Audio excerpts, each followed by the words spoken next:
All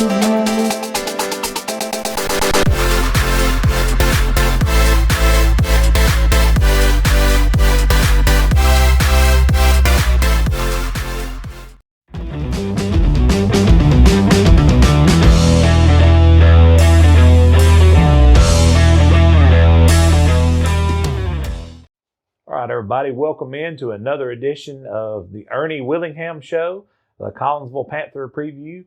At this time, we have Coach Chris Conde is the defensive coordinator here at Collinsville High School, and we'd like to rotate the coaches we have on here to get different perspectives. And he may tell us something Coach Willingham is not going to tell us. Matter of fact, I put money on that. But if Coach Willingham won't tell you, there's a good chance I won't. He's not really scared about what he says. Hey, Coach is he's a one of a kind. I actually got to play golf with him over the weekend. We had a fun weekend.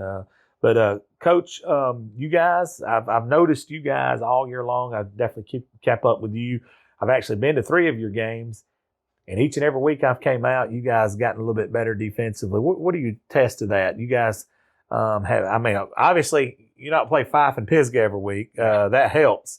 But just the little things I've noticed y'all have gotten better at each week.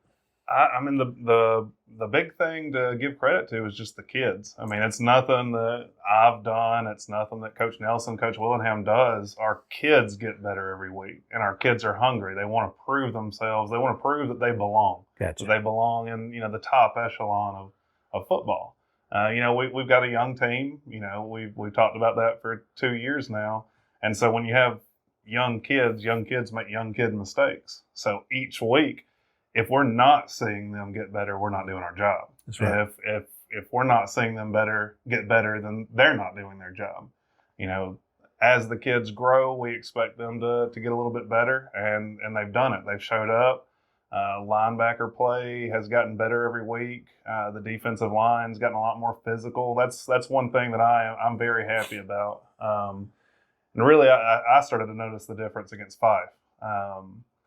Fife, when you play them, you're expecting a physical ball game, and if you're not physical enough to take it, then it's hard to hold up against them. And from last year to this year, last year we had just about the same kids that were out there. This year, last year our kids kind of quit. They hit us a couple times. We still tried to play with them, but we got our heads down. This year the game got a little out of hand, but our kids were still trying to go out and make plays. Gotcha. As long as we're getting more physical, you'll see us get a little bit better every week. Coach, how long have you been here at Collinsville now? This is year 8 for me. I think I came in 2016, 2017 season. So it was before Coach Willingham left after his health problems and came back. So I made it through with, I think, Grant Jones, who's now helping coach. It was his senior year, was my first year here. Gotcha. I made it through the 2018 team with Caleb and all those boys. I made it through the 2019 season, and then kind of went through the whole climbing back up part of it. So It's been an interesting ride here. I know Collinsville is a very special place, and I remember seeing you back in the day there. You guys have had some coaching change and some coaches move around, but the one thing about Collinsville that never, ever betrays you is the fans. This place is super special. Can you put that into words, what it's been like to be coaching here in a community where wins and losses, it does matter, but it does not matter from a standpoint they're going to show up and support? And it's a great experience. I mean, it's like a family here. Yeah, I mean, Collinsville, it's like a humongous extended family. Very diverse area, which is great too. I mean, a lot of different cultures packed into one city, to where I've had kids bring me food that I couldn't make. I'd have no idea where to even start. But Ernie's mentioned before. I'm kind of the adopted kid, right? Gotcha. Like everybody else on the staff they're Collinsville grads. People love to come back here. That's because right. It's such a great city. And I can attest to that because I'm from the Oxford area. I graduated from Oxford High School. I came up here, chasing my wife, and knew nobody here. And they almost took me in. That's good. And now I've got people that'll call and check if my kids are sick and I'm not at school. That's good. it's unreal, fans asking about, of course, asking about the game plan, your common questions, Gotcha. but the fans don't just care about you from a football standpoint. They care about you from, like a real place. They Right. want to make sure you're doing well, that you're taken care of as well. And it's an awesome area to be. I'd rather be nowhere else. I love this place. What gravitated you to the defensive side of the ball when you were in school at Oxford? What year did you graduate Oxford? I graduated in 2010. 2010. Or what graduated, like, were you a defensive minded guy in school, or was it after you graduated? What led you to be a defensive side of the ball? Well, I played defensive end in Gotcha. high school, so I played defense, and especially at Oxford as well. You don't, almost nobody plays both ways. I That's wasn't good. great by any means. Oxford's got a lot of talent. Yeah. Especially now. Yeah. Good. And so your kids that go both ways, they're your 5-star, That's 4-star guys. I was a no-star guy, so it was. I already loved defense. I love the idea of, you getting to be the person that delivers the lick. You That's don't have true. to be the guy that takes it. That's right. So you get to, and you set the tone for the whole game. Gotcha. The offense. Offense is one of those things that they want to set the tone, and if they can set the tone, they're very successful. Like Pisgah did that to us. They came out in the first drive and they hurried up and kept us on our heels, and tried to not let us kind of get accustomed to the speed of the game. If the defense can come out in the first drive, you set that tone. It's really hard for an offense to get started. That's true. The defensive side of the ball is all about taking away things from That's true. people, where the offense is trying to take what you can get. That's right. That's absolutely correct. That's a good way of looking at it as well. Oh yeah. Now, this season right here is very interesting. I told this to Coach Willingham. I don't even know if we was on the camera when I told him this, but it's an absolute fact. With the schedule you guys have and the teams you face, I mean, you're looking at a region runner-up, Valley Head right here, 2 top 10 teams, and Fife and Pisgah. Fife won 6 rings over the last since 14. Mm-hmm. There's nothing you're going to see in the playoffs that you haven't seen. That has to give you as a coordinator confidence and your kids confidence, wouldn't you imagine? Oh yeah, I hope so. Yeah. I hope so. I mean, playing Fife every year, I mean, it's tough. And then playing Pisgah, Pisgah's been rolling as of late. Luke's got that team looking really good as well. You hope you don't meet somebody as good, especially early rounds of the playoffs. But you've got to prepare like you're playing Alabama every week. That's right. If kids sense that stuff as well. The thing about coaching is it's just as much mental as it is just X's and O's. Keeping 100%. the kids' minds, focus on the fact that we can be beaten any week. That's right. It doesn't matter if we're playing Fife or, if we're playing like Valley Head this week. And Valley Head runs a lot of that Fife style stuff. Yep. So and it's hard to stop. It's hard to get those kind of teams off the field because they are completely fine with holding onto the ball for 11 minutes. And if they don't score, last year we had a couple huge 4th down stops. If they don't score, well, they've still taken 8 minutes off the clock, and you're usually coming out of your own 10-yard line. Yep. So, yeah, they move it and they stay in front of the chains and they keep your offense over there watching the game.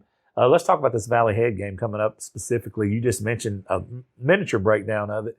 A little bit deeper dive. They don't have Ian Bain, but they do have his little brother and others who has stepped up for them. But one thing they still do have is that physicality, an offensive line that fires off low and flat, and they get after you pretty tough. What have you seen from them? Oh, they're huge. They're strong. Generally, when you look, the first thing I like to look at with film is the offensive line. Because that's where the money's made. That's if right. you don't have an offensive line, That's right. it's really tough for any back to do anything. That's true. And so you look at the offensive line, and sometimes you see some teams that are big and they don't fire off. Maybe they're fine. We talk about wallowing with you. They're fine with just wallowing with you at the line of scrimmage, but Valley Head's not that team. They've got big kids that they want to hit you. I mean, Yeah. they're physical. Ian left. He graduated. He's doing well now for himself. Proud of that kid. He was a very elite back. Yeah, It was. I always talked about it, and I mean, he might not like it. I always talked about him being small in stature, being kind of one of his pros. That was something that really helped him because not only was he strong and fast and agile, but I mean, it was hard for our linebackers to know where he was Located. until he hit a hole. That's right. And So him leaving, him graduating, it hurts them a little bit, but they've had backs that have stepped up. Watching them, they play just as well. They run hard. They run smart. I've watched some more film today, and their backs, you can kind of see their heads moving, keeping their heads on a swivel, finding a hole, and they're just driving on it and hitting it. That's right. They're no wasted yards is kind of the name of their offense. You're very rarely going to get them to a 3rd and 7+. That's right. So you're forced to step up and make a play on 4th and 2. Yeah. If you get them there, you're forced to have no penalties, because if they get 1st and 5, it's going to be hard to not let them convert. It's almost a first down immediately. Next question is, when you play a team like that literally, this is what happens a lot of times. When you get in a game against somebody like that, the 1st, 2nd, 3rd, 4th hit, that's fine and all, but they continue to do the same thing for the 45th, the 46th, the 47th. They're still firing off, doing the same thing. Oh, yeah. What kind of challenges does that present? And I know you guys are very physical as well. You do got a lot of younger guys, but at this point in the season, nobody's young. You guys have had a lot of reps. That's kind of touching on what I was touching on earlier. That's where we struggled last year to where we've made more gains this year. Is we always start off pretty hot defensively, hitting them in the mouth. We did the same thing against Fife last year. I think the first drive, we at least took them to 3 plays before they scored. But this year, there's been a huge shift in the mentality of the kids to where, they crave it. Just talking to the kids, seeing them at practice, they want to hit. They want to. When we go team periods, they're asking their coach, "Can I go 100%? Like, are we 100%? Can we tackle them?" And sometimes we've got to. This is one thing I learned from Coach Willingham, but it's a lot better to have to reel somebody back than it is to actually have to shove them out there. Yeah, you can't teach the kind of aggression that our kids have gained. That's good. Fife, like I said, I was the most proud because it's the 4th quarter, starters are still in, and they were still getting up, taking hits, delivering hits. They were trying to play with them. That's good. And so, that's, you were asking about, that play 47, if play 47, we've kind of gotten to the point. If play 47, you take a break and you dodge a hit, well, you're getting pulled out and the next guy's up, because we've got, I know that you see the people on Fridays and some people get their name called out more than others, but we've got, I'd say 18 kids that are getting real reps that are coming in. I've got Andreas Garcia, for the team. He's always played middle linebacker, and for the team, he's kind of converted to more of a lineman recently. And this past week, he's a senior. And this past week, he didn't start. He started every game last year. This past week, he didn't start. He had to come in and give reps because, what he offers was different than what we needed at a given time. Gotcha. But he came in, and the very first, big drive that he got in, they ran a sweep his way. He came off the edge and just crushed the kid. And so we've had kids. That's what you want to see. Oh yeah, it's great. And that's the best part about our mentality right now as well, is our team wants to do well. Gotcha. It's not just one particular kid that wants to do well, but they're bought in, they're hungry, they want to prove they belong. Like I said earlier. Well, Coach, anything else you'd like to add? Any special news? I know you guys got to travel to Valley Head this week. It's always a tough place to play, but any other news outside the program, travel or tickets or anything that needs to be said? Tickets, I don't know. I think the tickets are going to be exactly how they've been recent years. I would say the biggest thing I want to leave us with is our fans make sure to travel to this game. Valley Head's a great team, and it's always a close game. I believe it's the longest standing rivalry in DeKalb County. It's a good game to get you ready for the playoffs as well. And a good game to prepare for, hopefully, the 4th round. Yeah. There you go. I like it. All right, Coach, we're going to shut this edition of Collinsville Panther football preview down, but we're going to thank Arnold Heating and Cooling for their continued support of Collinsville Athletics, and they do a fantastic job. Anybody looking for to put in a new heating or cooling unit in your house, or if you have trouble with your current unit, please contact Arnold Heating and Cooling, and we will have their information on this video. Thank you guys for watching. Thank you.